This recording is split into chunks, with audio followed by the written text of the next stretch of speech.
you have this Dunbar number that says you can relate to up to 150 people in a deep and authentic way and really build a relationship.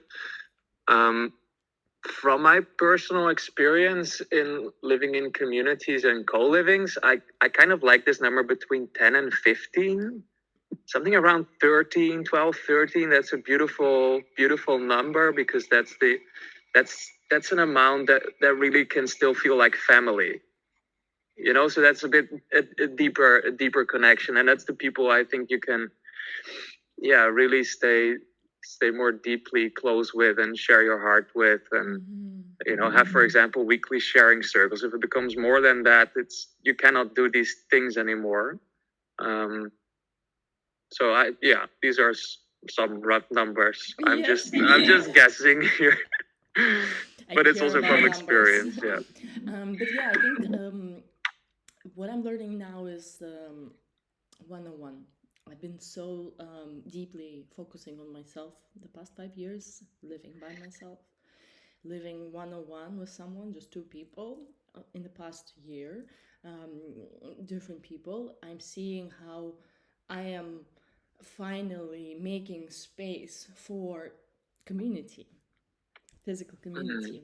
Because before, for me, community, between the digitality of community and physicality community, didn't have the difference.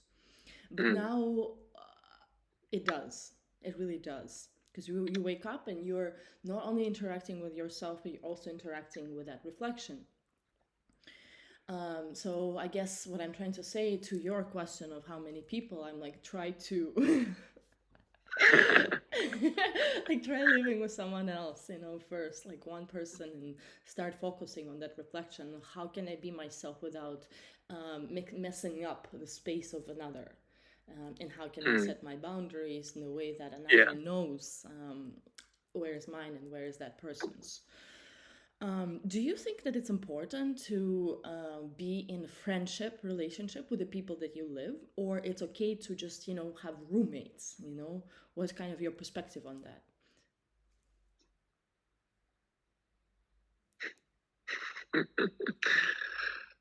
um, I don't know, like, how to label all this. Yeah. Friends, roommates. Like, I was talking about family just now, and for me, living together with people, I'm personally looking more for a family, people that feel like family. Yeah. So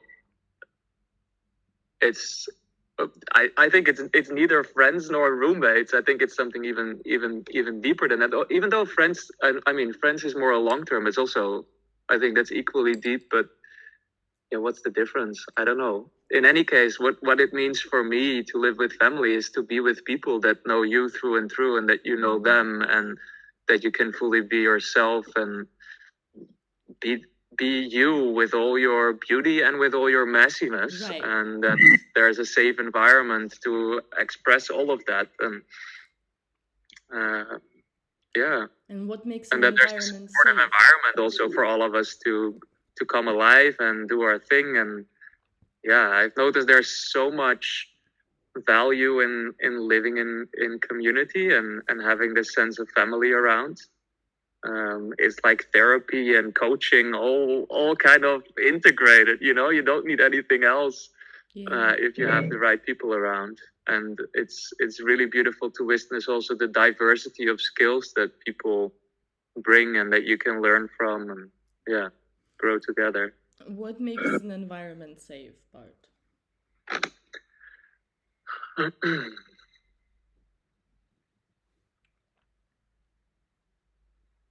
That's a good question.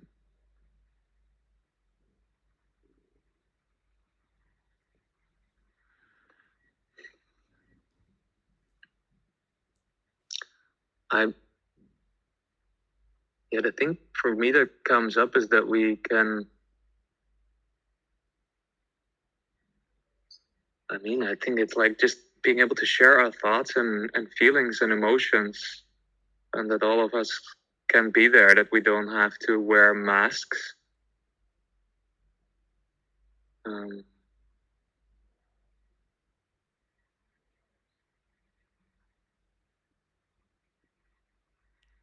yeah, that people can receive you without judgment, Yeah. and that we can express our needs and our boundaries.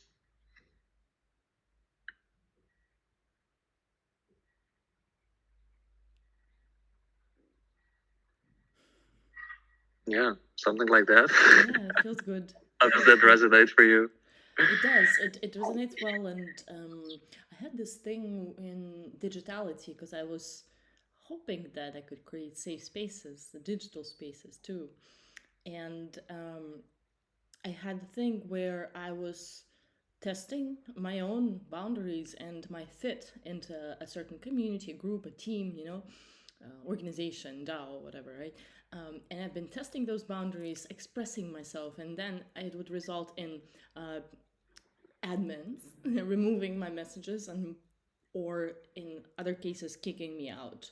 So the environment that I was nurturing safety by being myself and starting to really unfold aspects of me that I didn't want to hide in order for that space for me to be authentic and safe. Um, that space didn't end up to be safe for me because I was removed. Um, Mm. how does that feel to hear? What do you mean with to hear? Like, does that resonate something in you, and or have you had such experiences at all that you try to build safety and then you're being kicked out basically for your attempts? Hmm. I'm not sure if I have been kicked out, but I think I do. Like there is definitely this testing of the environment, and that take steps in either expressing your needs or your boundaries, or simply being yourself in your weirdest version.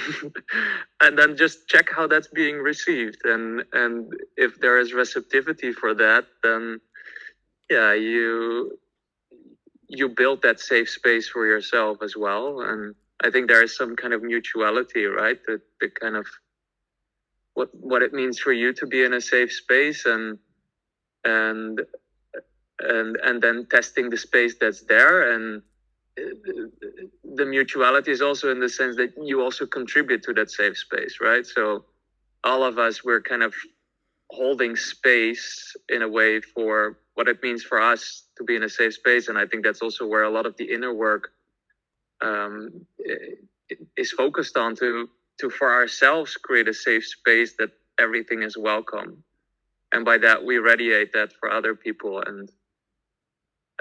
And so I think, yeah, whatever container you step into is a symbiosis of the people that are there, and yeah, you're holding that space together. um, and you can expand and grow that space, but it takes conscious effort and intent. uh, yeah. And I guess the context and the, let's say, the level of consciousness or awakeness of people also matters. I feel, I've been to so many groups where um, people were, you know, conscious, aware, and learning, to constantly open their heart and constantly be present in the moment. And still in those spaces, I couldn't feel safe Mm. to express certain aspects of me that are directed shadow work. Yeah. um, and or being able to notice aspects of that group environment um, that are dark, and bring that darkness into light by expressing and mentioning it, seeing how I see it. And as you know, and that includes seeing certain changes in the earth that will be happening the next 2 years only. And I brought it up again at the dinner that I had with Victor that he organized Mm. that other night. And nobody wanted to hear it besides one guy, Jeremiah, you know him. And he's like, "Oh, I just had a dream about this big water coming in, and I was like running away from it. I Mm. just had that dream. Like, okay, well, let's listen to these messages internally and feel guided to where we're supposed to be, you know?" Hmm. Um, but yeah, that dinner went well. It's a public update. 11 people showed up. Ah, nice. Yeah, and about a third Portuguese.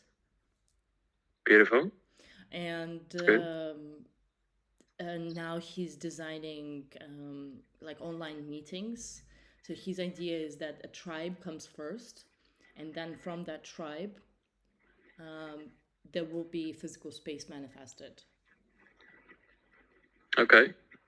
And whose idea is that? Is that Victor's idea or Drawers? Both, yeah. I guess Both. after their time together at TDF and somewhere else down Mm. north or down south, they were able to come up with that um, sense of that the tribe and the coordination of that tribe with their skill sets, with their special powers, will attract the right land for that village to be manifested.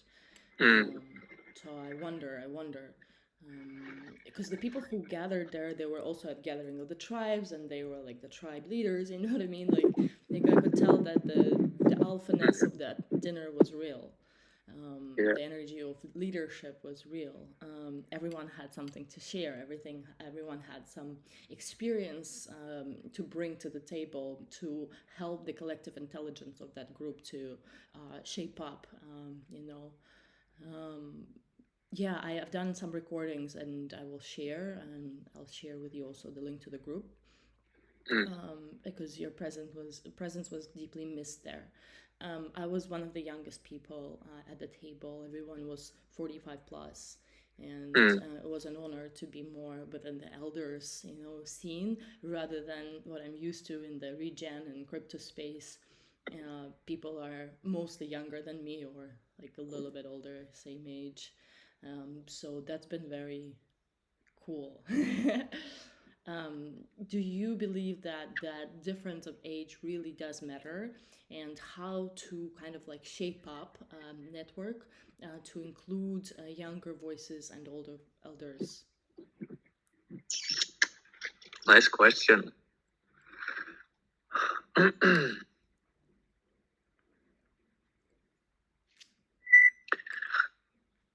Yeah, I can. I think I can answer on both ends of the spectrum. Um, yeah, well, you were part of this event with grandmother Jotima, right? Yeah. This elder from the Cherokee tribe, and bringing this deep indigenous wisdom, and I realized how important it is to connect with.